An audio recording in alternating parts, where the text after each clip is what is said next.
A primeira vez que eu fiz um retiro com Lama Alon Wallace,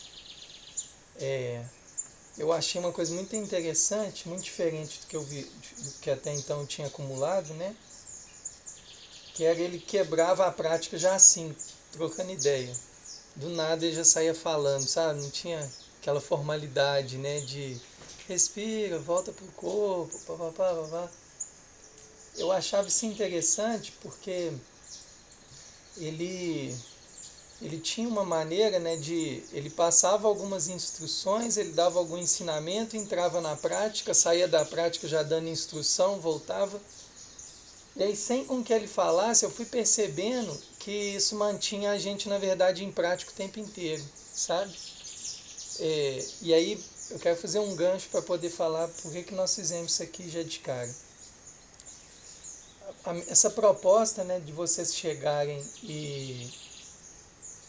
Eu falei assim com a Maria hoje de manhã, falei assim, amor, olha só, a primeira prática vai ser assim, eles vão chegar e vão praticar na configuração que eles tiverem, com aquilo que eles estiverem trazendo. Então quem chegou aqui puto da vida, leva, já vai de cara com isso aí para meditação. Quem chegou bem, já vai, entra naquilo. Quem chegou com alguma ideia pré-concebida do que faria, faça, né? Por que disso assim, né? É importante, eu vou entrar no tema do retiro depois do café, é importante assim desenvolver um hábito de não ter uma relação muito solene com a prática, no sentido de como se eu precisasse formalizar muita coisa para praticar. Entendeu? A gente pode simplesmente chegar e praticar, né? Eu vou abrir um parênteses aqui. Eu não estou trazendo um olhar que dessensibiliza os rituais. A contemporaneidade ela matou os rituais e os rituais são importantes, né? Um casal vai namorar, eles trocam olhares, trocam carinhos, tal. Isso tem um ritual nisso. Você vai dar uma aula, você chega no lugar, você tenta pelo menos começar a partir de um silêncio para poder trazer alguma ideia, né? Então, o almoçar, né? As pessoas se olhando, comendo junto, conversando e tal. Então, os rituais eles são importantes. Então, quando eu falo que a gente não precisa ter uma solenidade na prática, é mais num sentido que a gente pode simplesmente praticar onde a gente estiver. E é isso que vai desenvolvendo o que eu vou trazer para esse retiro dessa vez, que é esse olhar cada vez mais contemplativo diante da experiência, né? Para que a gente não se perca, né? O Trumpa, ele tem um texto, eu posso até mandar no grupo, tal, assim, porque nós estamos em grupo. Depois a gente também combina se depois a gente acaba com o grupo, para vocês não ficar acumulando o grupo, aí quando tiver uma outra edição eu convido todo mundo de novo, né, e tal. Mas eu posso deixar esse texto lá. O Trumpa ele tem um texto, eu não lembro o título dele, mas no texto basicamente ele vai falar do seguinte, que ele fala que a meditação ela é sempre ideal. A prática da meditação que a gente faz ela é sempre ideal. E qual que é o sentido dela sempre ser ideal? Que ela é aquilo que deu conta de ser, deu conta de se mostrar, né? Na fenomenologia a gente fala isso assim, né? É muito interessante isso. Às vezes a gente vem com ideias muito, sei lá, eu estou lá fazendo um trabalho, eu venho com ideias que eu vou conseguir fazer isso, que eu vou fazer essa dinâmica e tal, aí de repente o grupo mostra uma outra coisa. Aí a fenomenologia ela fala, né? Fica atento ao que a mostração das coisas, o que acontece. Com outras palavras é o que o Trumpa está falando, entende? Quando ele fala que a meditação é sempre ideal, né? Então, você senta e aquilo que apareceu, tanto no sentido um insight ou mesmo aquilo que te atrapalhou na prática, é a sua prática daquele momento. Então, quando ele fala assim de que a nossa prática é sempre ideal, que a meditação é sempre ideal, ele coloca a gente numa dimensão de a gente ir praticar cada vez mais de um lugar de espontaneidade, de um lugar de entrega, de um lugar de não esperar muita coisa, né?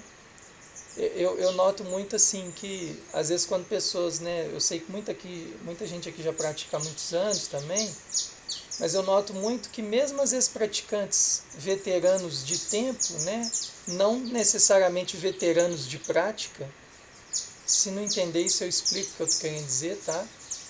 Porque quando a gente vai aprofundando, né, nos ensinamentos, seja iogues budistas, iogues hindus, né,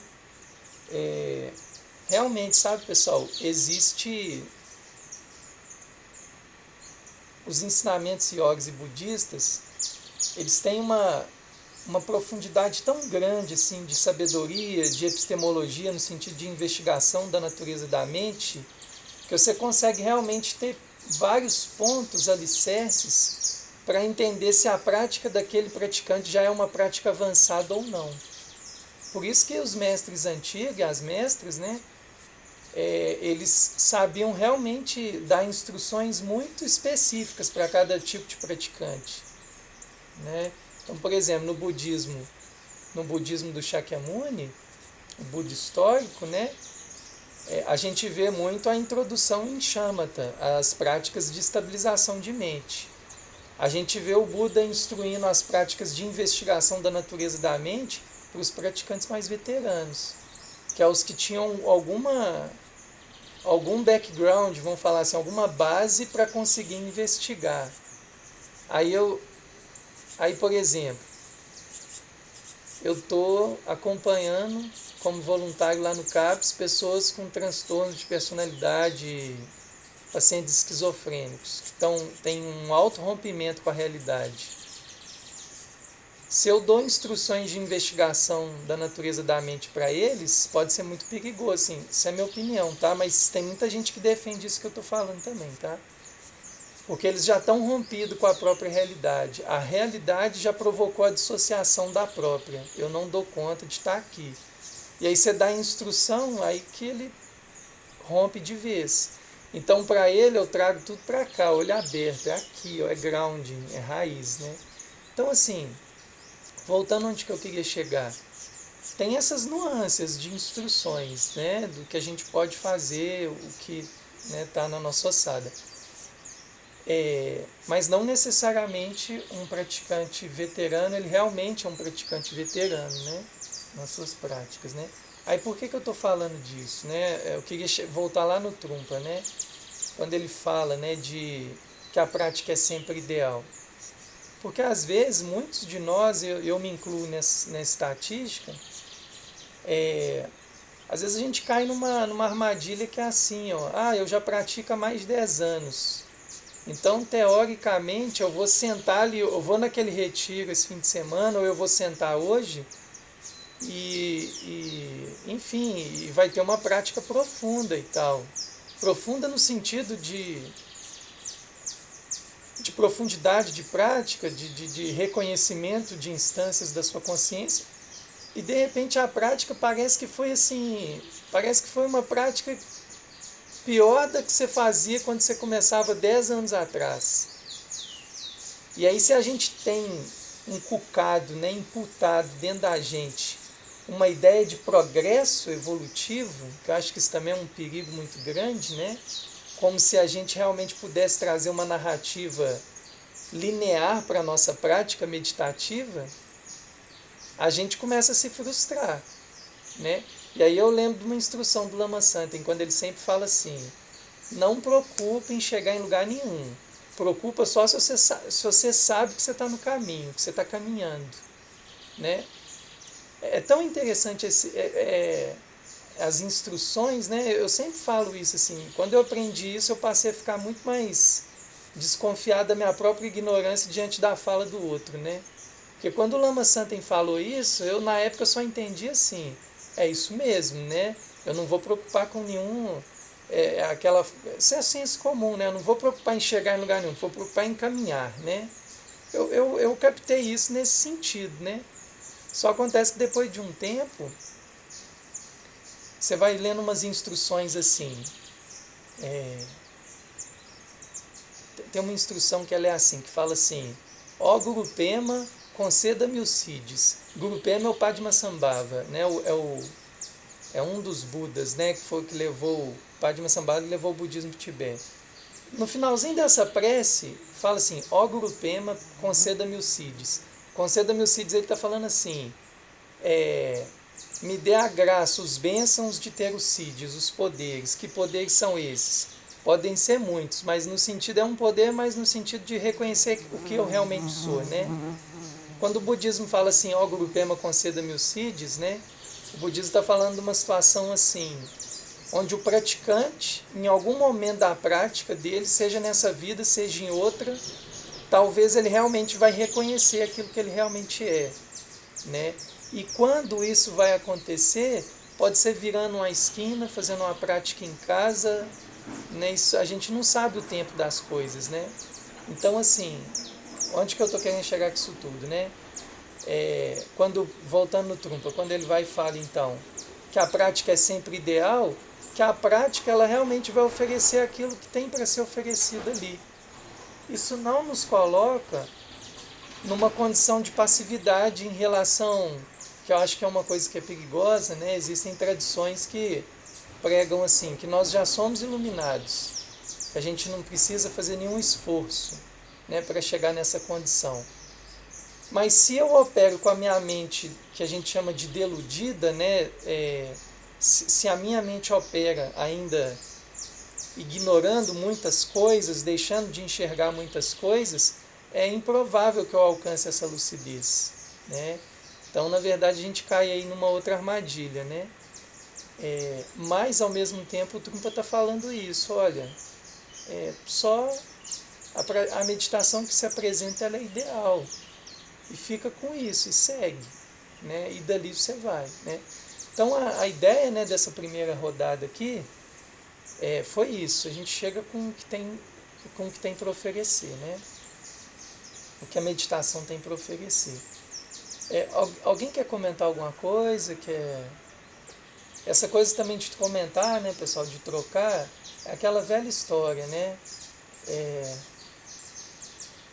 Esse retiro vocês estão sacando que ele é muito budista, eu estou falando de budismo o tempo inteiro, né? No budismo a gente fala assim, as 3 joias, né? O Guru, o Dharma e a Sangha. O Guru é a representação desde um Guru que realmente seja realizado, às pessoas que se prontificam a ser professor do Dharma, por mais que não se realizaram.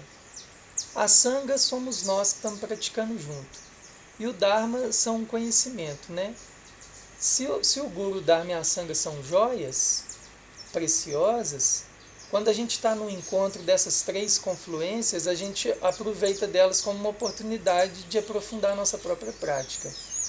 Então, quando eu falo assim, alguém quer falar alguma coisa, talvez vocês vão falar uma coisa com o outro ali no café, talvez vocês vão querer colocar uma coisa na roda, e talvez vocês vão entender que aquilo que vocês estão rolando ali na prática, que aquilo é para ficar só com vocês, entende?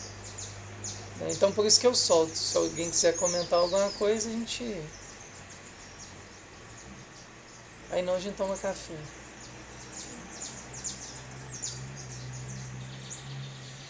Então tá, pessoal, vamos parar um pouquinho. E aí a gente...